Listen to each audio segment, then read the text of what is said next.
I'm not a superwoman. At one time I thought that I could do everything, but I ended up having a stroke and a brain bleed. When I was about 49, 50, something like that, I had a mini stroke, and I was treated and then went on. And the following year, I had a real bad one, and they said they did not know what was wrong with me.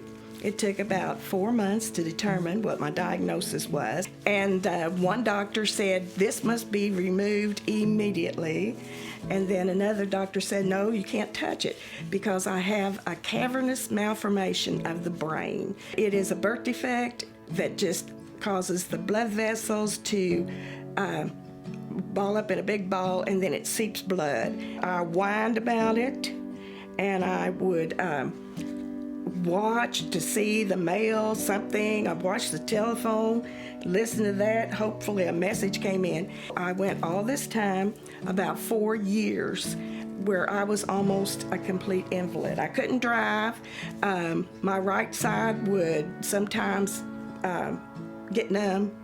My memory would not help me any. I would forget things. When I got real tired, I struggled and I kind of stumbled around. But a lot of times at night, when you're still and quiet, that's when your mind just starts going. You can't turn it off. And you try to remember scripture, you sing a song, and you feel like at times that your mind is about to slip right over the edge. And you're holding on to hope. Help me, Lord. That is a really tough time. So, of course, I was praying to God all the time. And as I did, he told me, he said, you don't have to just sit in this chair and be an invalid. There are things that you can do during this waiting time. I believe sometimes that God has to display his goodness in such a way so that you actually know what happened.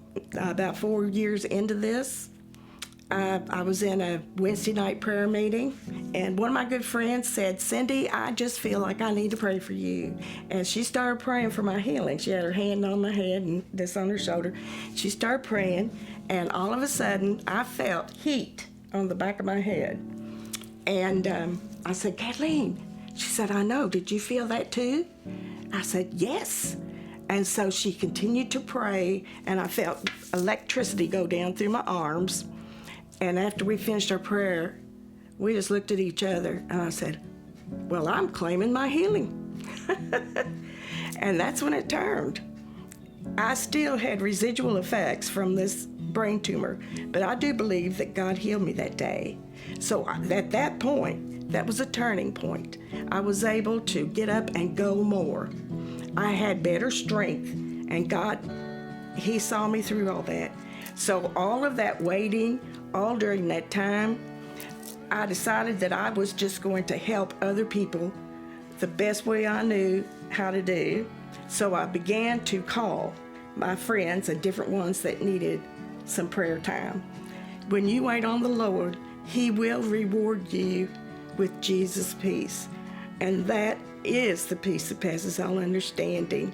And there isn't anything like it.